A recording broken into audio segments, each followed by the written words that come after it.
Hello students, HK edu hub চ্যানেলে তোমাদের সবাইকে ওয়েলকাম জানাই। আমরা তোমাদের ক্লাস 6-এর পরিবেশ বিজ্ঞান বই থেকে সেকেন্ড সামেটিভ পরীক্ষার জন্য আমরা এই যে চ্যাপ্টার নাম্বার 6 রয়েছে বল ও শক্তির প্রাথমিক ধারণা, সেটা আমরা ক্লাস প্রোভাইড করছি। এর থেকে আমরা একটা ক্লাস কিন্তু প্রোভাইড করেছি, কেমন এই চ্যাপ্টার থেকে আগে একটা ক্লাস দেওয়া হয়েছে। এছাড়াও তোমাদের আগে যে দুটো চ্যাপ্টার ছিল তোমাদের সেকেন্ড সামেটিভে, সেটা হচ্ছে শিলা ও খনিজ পদার্থ, আর এখানে রয়েছে মাপযোগ বা পরিমাপ।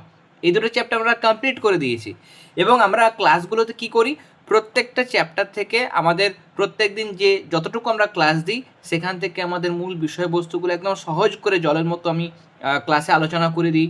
একদম কঠিন যে বিষয়গুলো আছে সেগুলো একদম জলের মতো ভেঙে ভেঙে সহজ করে আমি ক্লাসের মধ্যে বুঝিয়ে দিই, যাতে করে ভেতর থেকে প্রশ্ন আসলেও তোমরা সহজে করে আসতে পারো।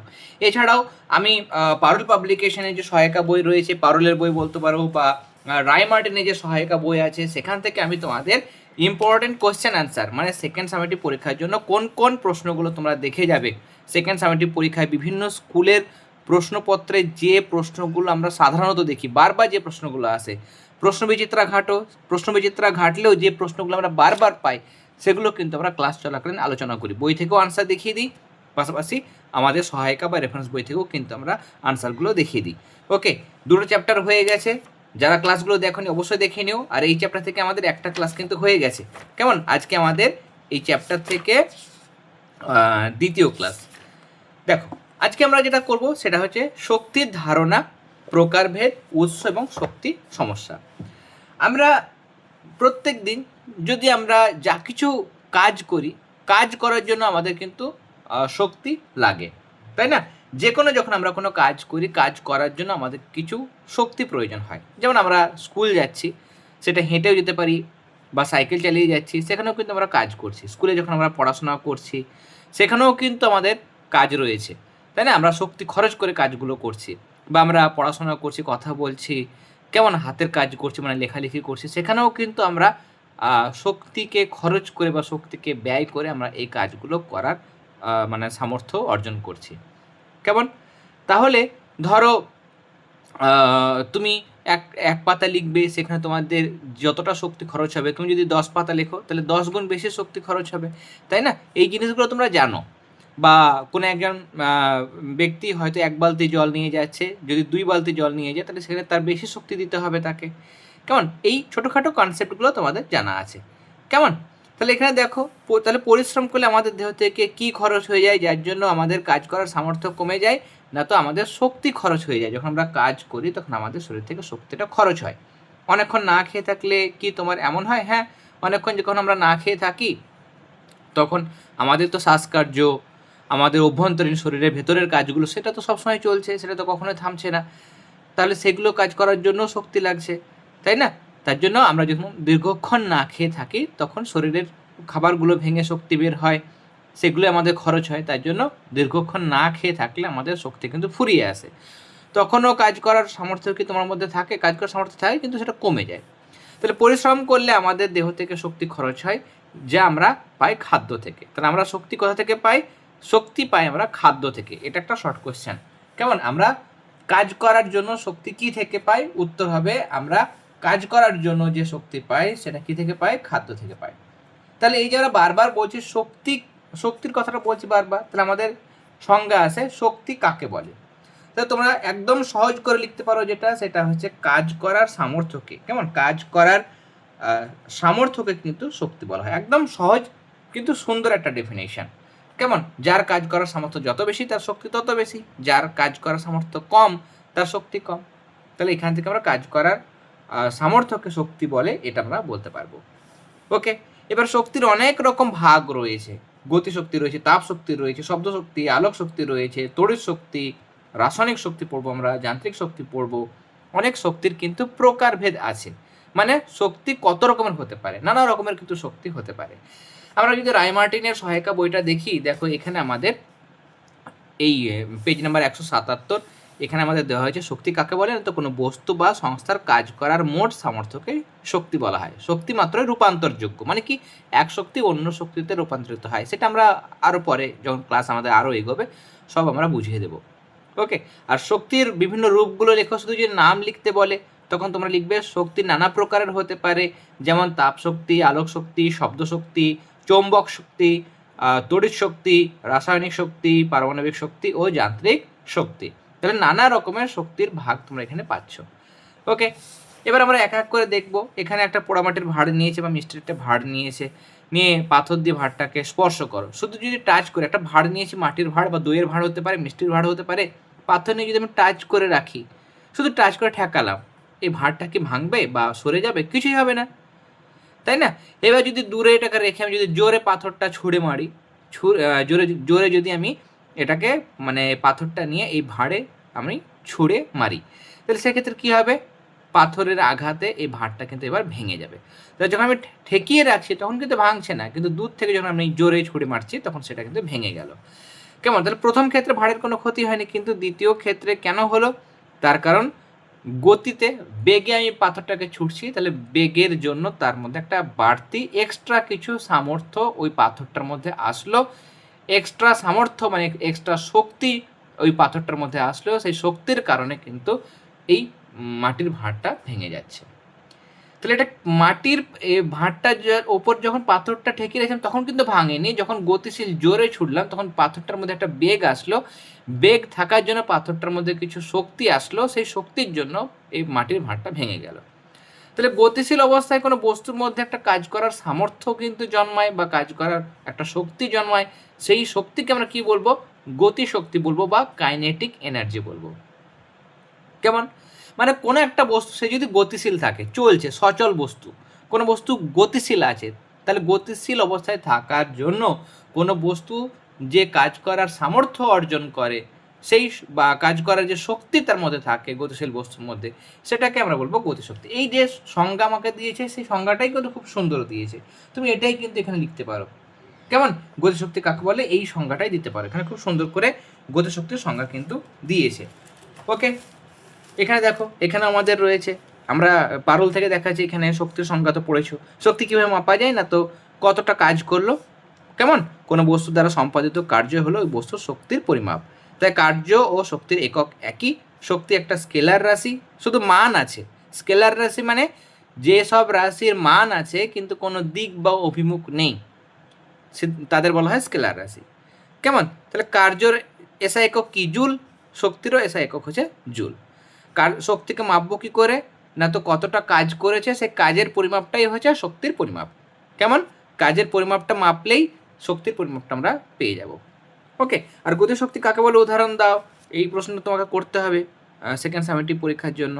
গতিশীল অবস্থায় থাকা কোনো বস্তুর মধ্যে কাজ করার যে সামর্থ্য বা শক্তি আছে তাকে গতিশক্তি বলে। দীর্ঘ লম্ফন মানে কি? Long jump. ছুটে এসে একটা দাগ কাটা থাকে, চুনের একটা দাগ করে দেওয়া থাকে, নিয়ে সেখান থেকে তোমাকে লাফ মারতে হয়। কেমন?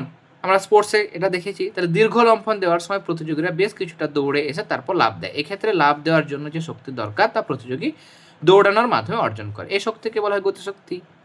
যখন ক্রিকেট খেলাতে স্পিনাররা বল করে তখন দেখবে কিছুটা দৌড়ে এসে, এখান থেকে কিছুটা দৌড়ে এসে বল করে, তাই জন্য তাদের বলের গতিবেগটা কম হয়।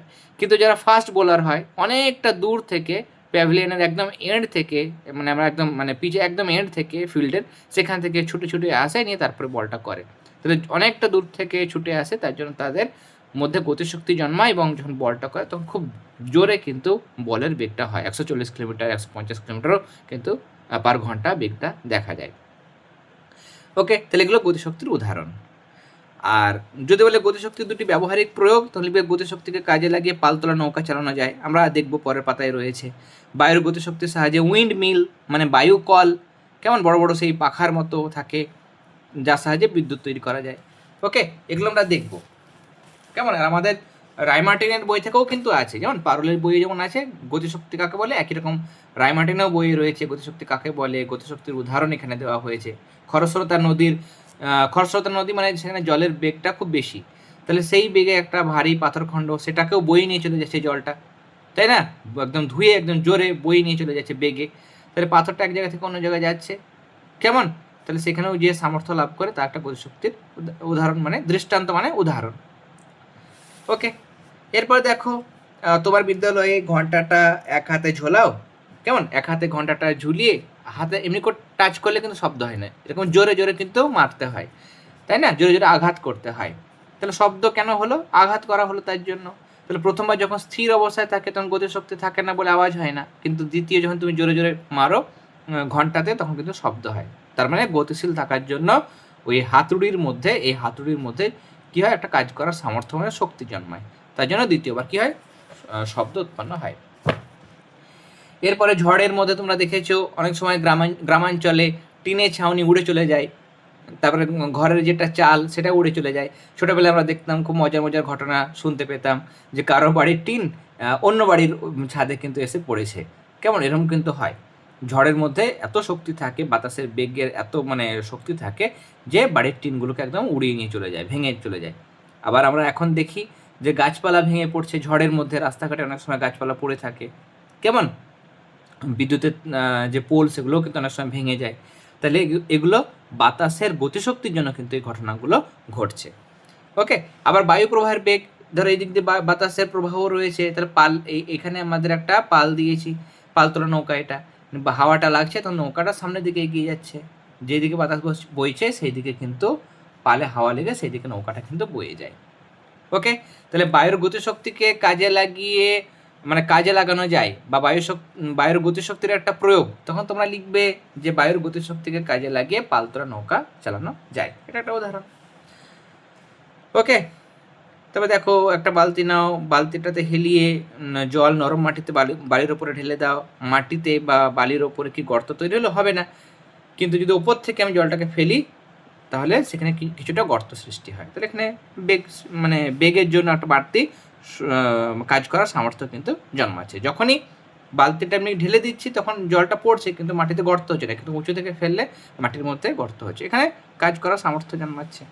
এখানেও দেখো টাচ করে রেখেছে যখন, তখন বলটা স্থির, কিন্তু এখানে আমাদের কী করেছে, স্কেলটাকে একটু বেঁকিয়ে দিয়েছে, বেঁকিয়ে দিয়ে জোরে মারছে, তখন বলটা অনেকটা দূরে চলে যাচ্ছে। তাহলে বেগ থাকার জন্য কিন্তু কি হচ্ছে, বলটার মধ্যে কাজ করার সামর্থ্য জন্মাচ্ছে। এই সবগুলো হচ্ছে কিসের উদাহরণ? সবগুলো হচ্ছে গতি শক্তির উদাহরণ। কেমন? তাহলে বস্তুর আকৃতির পরিবর্তন ঘটলে বস্তুর মধ্যে কাজ করার সামর্থ্য বা শক্তির যোগান দেয়। আচ্ছা, আগেরগুলো যেগুলো দেখলাম সেগুলো হচ্ছে গতিশীল অবস্থায় থাকার জন্য কাজ করার সামর্থ্য হচ্ছিল। কেমন? সেটা হচ্ছে গতিশীল অবস্থা থাকার জন্য কাজ করার সামর্থ্য, সেটা গতিশক্তি। আর এই যে লাস্টে উদাহরণটা দেখছি যেখানে বস্তুর আকার বা আকৃতির পরিবর্তন হওয়ার জন্য কাজ করার সামর্থ্য জন্মাচ্ছে, সেটা কিন্তু স্থিতিশক্তি। কেমন? কোনো বস্তু এখানে গতিশীল অবস্থায় থাকার জন্য তাদের শক্তির জন্মাচ্ছিল, কাজ করার সামর্থ্য জন্মাচ্ছিল, সেটা আমরা গতিশক্তি বলছিলাম। কিন্তু গতিশীল অবস্থায় নেই, এখানে স্কেলটাকে বাঁকিয়ে দিয়েছে, মানে তার আকার পরিবর্তন হয়ে গেছে বা আকৃতি পরিবর্তন হয়ে গেছে। কেমন? এখানে আকৃতি পরিবর্তন হচ্ছে, তখন আকৃতি যখন পরিবর্তন হবে, কেমন, আকৃতি পরিবর্তন হওয়ার জন্য যে কাজ করার সামর্থ্য জন্মাবে সেটাকে আমরা তখন আরেকটা শক্তি বলবো, সেটা হচ্ছে স্থিতিশক্তি। কেমন? তাহলে স্থিতিশক্তি কাকে বলে? এখানে এটা দেওয়া হয়েছে, গতিশীল অবস্থায় থাকার জন্য যে শক্তি কাজ করার সামর্থ্য পায় সেটা গতিশক্তি, আর ওই বস্তুর আকৃতি পরিবর্তন ঘটলে যে শক্তি মানে জন্মায়, কাজ করার সামর্থ্য বা শক্তির যোগান হয়, সেটাকে বলবো আমরা স্থিতিশক্তি। তাহলে গতিশক্তি কাকে বলে সেটা দেখবে। বায়ুর গতিশক্তির উদাহরণ দুটো দেখবে। বাঁধে সঞ্চিত জলের মধ্যে কোন শক্তি থাকে? বাঁধে জল জমে আছে, তার মানে স্থিতিশক্তি, গতিশীল অবস্থায় নেই, বাঁধ দিয়ে আটকে রেখেছি। এবার যখন জলটাকে ছেড়ে দেবো তখন সেটা মানে সেই বাঁধের জলের মধ্যে থাকা স্থিতিশক্তি সেটা গতিশক্তিতে রূপান্তরিত হয়ে যাবে। ছেড়ে দিলে গতিতে চলে যাবে জলটা, তাহলে গতিশক্তিতে পরিণত হয়ে যাবে যখন আমরা বাঁধটা ছেড়ে দেব। ওকে, তাহলে এরকমভাবে তোমাদের গতিশক্তি এবং স্থিতিশক্তির বিষয়গুলো জানতে হবে। কেমন? এখানে দেখো আমি তোমাদের দেখাচ্ছি, এই যে এবার স্থিতিশক্তি কাকে বলে? স্বাভাবিক অবস্থান বা আকৃতির পরিবর্তনের ফলে স্থির অবস্থায় থাকা কোনো বস্তুতে সঞ্চিত শক্তিকে স্থিতিশক্তি বলে। অবস্থান মানে কি?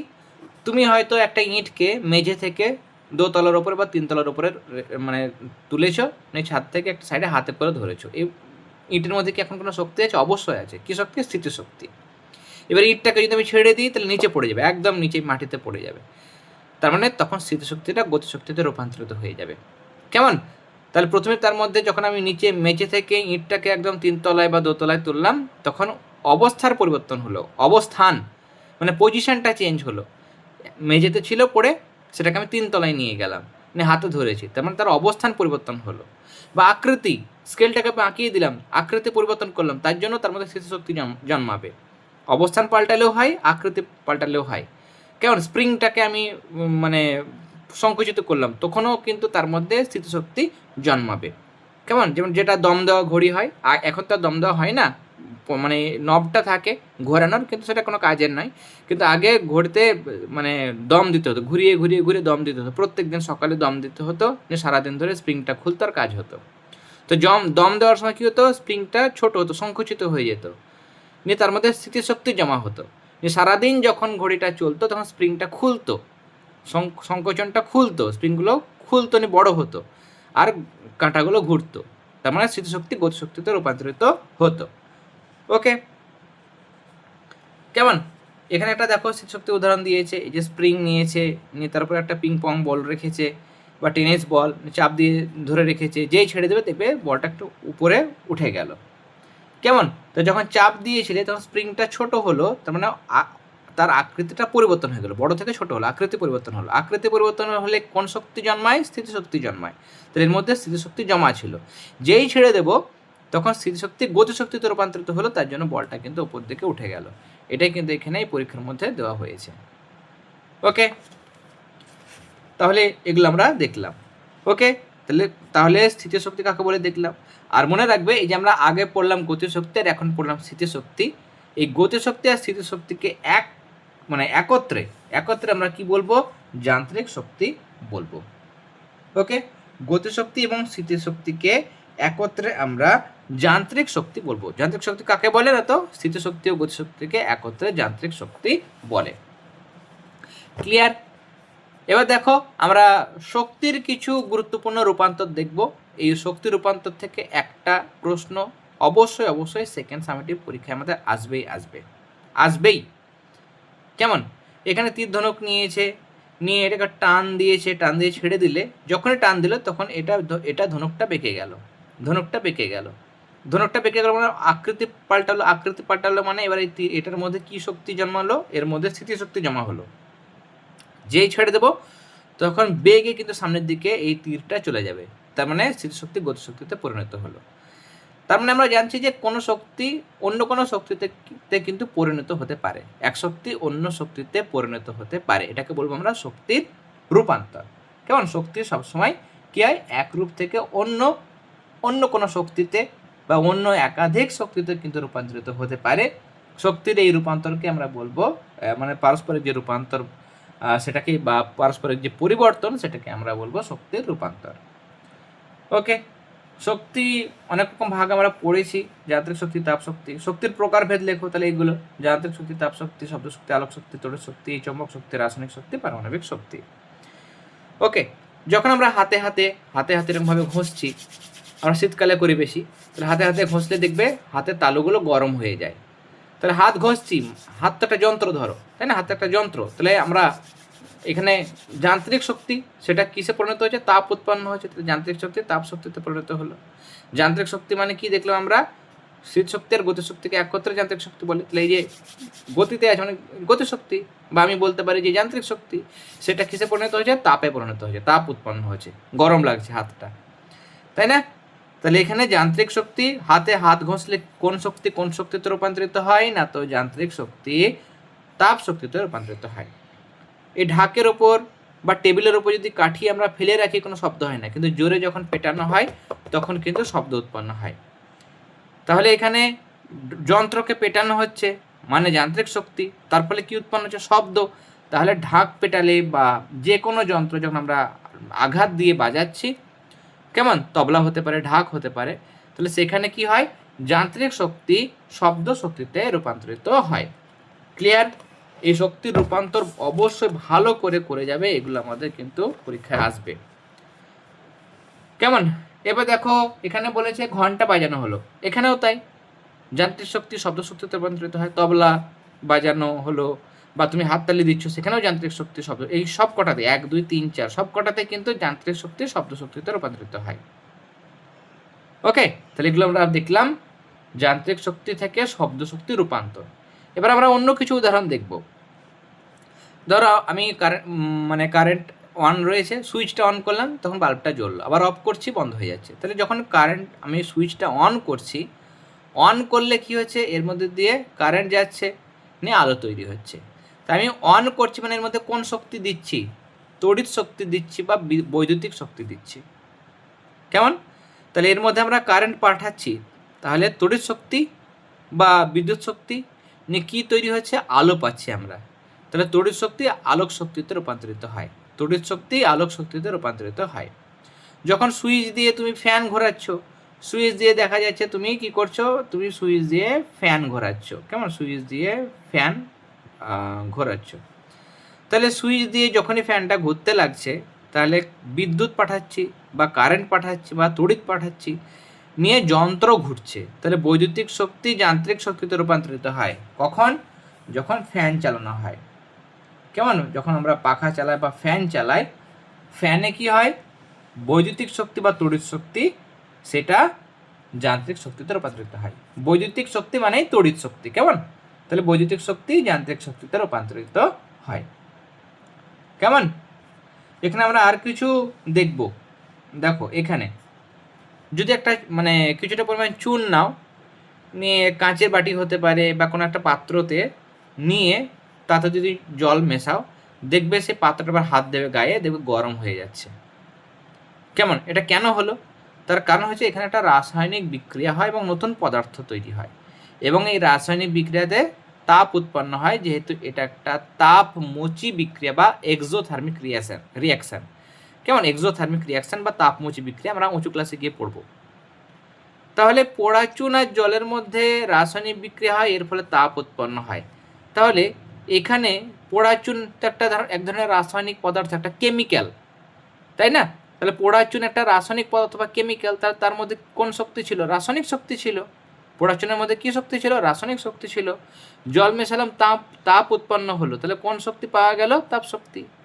তো তোমাকে প্রশ্ন করবে যে পোড়া চুনে জল দিলে কোন শক্তিতে রূপান্তরিত হয়। তোমরা লিখবে পোড়া চুনে জল দিলে রাসায়নিক শক্তি তাপ শক্তিতে রূপান্তরিত হয়। এখানে আমরা জানি যে চৌম্বক পদার্থ কোনগুলো, যেগুলোকে চুম্বক আকর্ষণ করতে পারে, তার পাশাপাশি যেগুলোকে আমরা কৃত্রিম উপায়ে চুম্বকে পরিণত করতে পারি, তাদেরকে আমরা চৌম্বক পদার্থ বলবো। কেমন, যেমন লোহা, নিকেল, কোবাল্ট, এগুলোকে চুম্বক আকর্ষণ করে, আর এগুলোকে চুম্বকে পরিণতও করা যায় কৃত্রিমভাবে। তাহলে এগুলোকে লোহা, নিকেল, কোবাল্ট এগুলোকে বলবো চৌম্বক পদার্থ। তাহলে চৌম্বক পদার্থের কাছে যদি আমরা চুম্বক আনি, তাহলে পেরেকটা চলে আসলো, লোহার পেরেক, সেটা চুম্বকের গায়ে চলে আসবে, লেগে যাবে। তাহলে এখানে কি হচ্ছে, এখানে চৌম্বক শক্তিটা এটা সরে আসছে, একটা যন্ত্রকে টানছে। কেমন, পেরেক একটা যন্ত্রই ধরলাম আমি, তাহলে এখানে আমাদের কী হচ্ছে, যান্ত্রিক মানে গতিতে পরিণত হচ্ছে, সরে আসছে, তাহলে গতি শক্তি মানে যান্ত্রিক শক্তি। তাহলে চৌম্বক শক্তি যান্ত্রিক শক্তিতে রূপান্তরিত হয়। কেমন, চৌম্বক শক্তি যান্ত্রিক শক্তিতে রূপান্তরিত হয়। তাহলে এই উদাহরণগুলো দেখবে। তার পাশাপাশি এখানে দেখো কিছু উদাহরণ রয়েছে। ইলেকট্রিক ইস্ত্রি চালু করা হলো, যখন ইস্ত্রি চালু করা হয় তখন তার মধ্যে কারেন্ট দিই, নিয়ে তাপ উৎপন্ন হয়, তখন আমরা জামা কাপড় আয়রন করি, তাহলে তড়িৎ শক্তি তাপ শক্তিতে রূপান্তরিত হয়। মোমবাতি জ্বালালে, মোমবাতি একটা রাসায়নিক পদার্থ, সেটা পড়ে নিয়ে তাপ হয় আর আলো হয়, তাহলে রাসায়নিক শক্তি তাপ আলোক শক্তিতে রূপান্তরিত হয়। ব্যাটারি চালিত রেডিও যখন আমরা চালাই তখন ব্যাটারি লাগে, তাতে ব্যাটারি চালিত বলেছি, ব্যাটারি লাগাই, ব্যাটারির মধ্যে কী থাকে, রাসায়নিক পদার্থ থাকে, তার মানে রাসায়নিক শক্তি।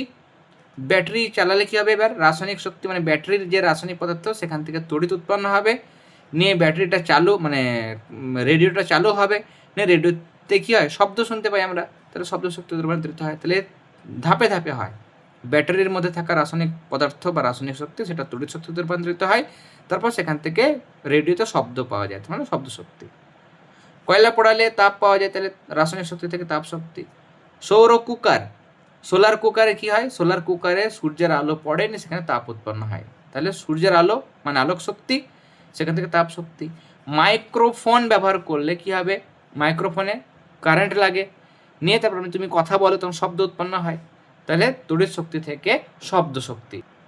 নেক্সট দিয়েছে দেখো, এখানে একটি স্টিলের পাত্র মাটিতে পড়ে ঝনঝন শব্দ হলো, তাহলে এখানে কি হবে, একটা মাটির মানে পাত্র যদি নিচে পড়ে, স্টিলে নিচে পড়লে মানে গতিশীল অবস্থায় আসলো, তার মধ্যে গতিশক্তি আছে, গতিশক্তি মানে গতিশক্তি বা স্থিতিশক্তি, এক কথা আমরা কী বলি, যান্ত্রিক শক্তি। তাহলে এখানে যান্ত্রিক শক্তি ছিল, সেটা কিসে পরিণত হলো না, তো পড়ার পরে ঝনঝন করে শব্দ হলো, তার মানে শব্দ শক্তিতে রূপান্তরিত হলো। কেমন? তাহলে যান্ত্রিক শক্তি শব্দ শক্তিতে রূপান্তরিত হয়। তারাবাজি যদি জ্বালানো হয়, তারাবাজি বা যে কোনো বাজি যখন আমরা জ্বালাই, তখন সেখানে তার মধ্যে কী থাকে, রাসায়নিক পদার্থ থাকে। তার মানে তার মধ্যে রাসায়নিক পদার্থ মানে কোন শক্তি? তাহলে রাসায়নিক শক্তি। তাহলে তার মধ্যে রাসায়নিক শক্তি জমা থাকে, এবং সেটা যদি আমরা পোড়াই তখন তাপও উৎপন্ন হয়, আলোও উৎপন্ন হয়। তাহলে তাপ ও আলোক শক্তি। কেমন? তাপ ও আলোক শক্তি হবে উত্তর। ক্যাম্বিস বলকে যদি আমরা উপরে ছুড়ি, একটা ক্যাম্বিস বল নেওয়া হলো, উপরে ছোড়া হলো, তাহলে উপরে যখন যেই ছুটছে তাহলে বেগে আসছে, গতিতে আসছে, নিয়ে এই যে কোনো আমরা যদি একটা বলকে নিয়ে উপর দিকে ছুড়ি, একটা নির্দিষ্ট উচ্চতায় গিয়ে সেখানে থেমে যায়, কিছুক্ষণের জন্য থেমে যায়, না আবার নিচে পড়ে। তো যাই হোক, যখন উপরে ছুটবো মানে গতিশক্তি নিয়ে উপরে গিয়ে যেখানে মানে থেমে গেল, সেটা হচ্ছে স্থিতিশক্তি। তাহলে গতিশক্তি স্থিতিশক্তিতে রূপান্তরিত হয়। কেমন? গতিশক্তি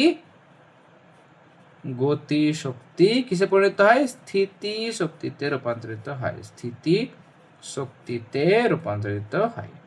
আর ক্যাম্বিস বলকে যখন উপর থেকে ছড়ালো, উপর থেকে যদি ছুড়ে দিই, এখন স্থির আছে, তার মানে এর মধ্যে স্থিতিশক্তি আছে, স্থির আছে মানে স্থিতিশক্তি আছে। যে ছেড়ে দেবো তাহলে গতিতে আসলো, মানে গতিশক্তিতে রূপান্তরিত হলো। তাহলে এখানে উল্টো হবে, কি হবে? স্থিতি কিসে পরিণত হবে? গতি শক্তিতে পরিণত হবে। কেমন? গতি শক্তিতে পরিণত হবে। ক্লিয়ার? এবার দেখো, আমরা যদি প্রশ্ন বিচিত্রা বার করি বা বিভিন্ন স্কুলের প্রশ্ন দেখি, সেখানে আমরা একটা প্রশ্ন পাই, সেটা হচ্ছে শক্তির নিত্যতা সূত্র লেখো। কেমন? শক্তির নিত্যতা সূত্র, বা এটা কিরকমভাবেও প্রশ্ন আসতে পারে যে শক্তির সংরক্ষণ সূত্র, শক্তির সংরক্ষণ সূত্রটি লেখো। তখন লিখবে যে শক্তিকে কিন্তু আমরা সৃষ্টি বা ধ্বংস করতে পারি না। কেমন? এর মধ্যে তড়িৎ শক্তি দিলাম, সেটাই তাপ শক্তিতে রূপান্তরিত হলো। এক শক্তি অন্য শক্তিতে রূপান্তরিত হয়, শক্তিকে আমরা সৃষ্টিও করতে পারি না, ধ্বংসও করতে পারি না। কেমন? তাহলে শক্তিকে সৃষ্টি বা ধ্বংস করা যায় না, শুধু এক প্রকার শক্তি অন্য প্রকার শক্তিতে রূপান্তরিত হতে পারে মাত্র। একেই আমরা কি বলবো? শক্তির নিত্যতা সূত্র বলবো। কেমন? Law of conservation of energy, শক্তি নিত্যতা সূত্র বা শক্তির সংরক্ষণ সূত্র। মানে শক্তিকে আমরা নষ্টও করতে পারবো, মানে সৃষ্টিও করতে পারবো না, মানে শক্তি আমরা তৈরিও করতে পারবো না, ধ্বংসও করতে পারবো না। আমরা কি করতে পারি? শুধু এক শক্তিকে অন্য শক্তিকে রূপান্তরিত করতে পারি। কেমন? এটা হচ্ছে শক্তির নিত্যতা সূত্র। কেমন? তাহলে এখানে আমি রায়মার্টিন থেকে দেখাচ্ছি, এই যে কনভার্সন আছে, ইলেকট্রিক ইস্ত্রি চালু করলে তড়িৎ শক্তি তাপ শক্তিতে, মোমবাতি জ্বালালে রাসায়নিক শক্তি তাপ আলোক শক্তিতে রূপান্তরিত হয়, এগুলো তো আমাদের হয়েছে। স্টিলের পাত্র মাটিতে পড়ে ঝনঝন শব্দ হয়, এটা এখনই বললাম। যান্ত্রিক শক্তি শব্দ শক্তি, তারাবাজি, এটাও বললাম। ক্যাম্বিসের এগুলো বলা হয়েছে। এখানেও দেখো আরও অনেক শক্তির রূপান্তর রয়েছে, যা ঘুরেও বলতে পারে যে যান্ত্রিক শক্তি তাপ শক্তিতে রূপান্তরিত হয়, আমার একটি উদাহরণ দাও, না তো হাতে হাত ঘষলে হাতের তালু গরম হয়ে যায়, এখানে যান্ত্রিক শক্তি তাপ শক্তিতে রূপান্তরিত হয়। কেমন? ঘুরেও প্রশ্ন আসতে পারে। গতিশক্তি থেকে তাপ শক্তির রূপান্তর উদাহরণ দাও। ছুরি কাঁচি যখন শান দেওয়া হয় তখন আগুনের ফুলকি বের হয় এবং বস্তুগুলো মানে ছুরি কাঁচিগুলো গরম হয়ে ওঠে, উত্তপ্ত হয়ে ওঠে। তাহলে ঘুরছে, নিয়ে ওতে শান দিচ্ছি, তাহলে গতিশক্তিকে কাজে লাগাচ্ছি, নিয়ে তাপ উৎপন্ন হচ্ছে, তাহলে গতিশক্তি থেকে তাপ শক্তি। যান্ত্রিক থেকে তড়িৎ, জলবিদ্যুৎ যখন তৈরি করা হয় তখন জলের স্থিতিশক্তি যেটা, সেটাকে কাজে মানে স্থিতিশক্তি ডায়নামোর মাধ্যমে তড়িৎ শক্তিতে রূপান্তরিত হয়। তাহলে স্থিতিশক্তি থেকে বা যান্ত্রিক শক্তি থেকে তড়িৎ শক্তি, এটা করবে। কেমন?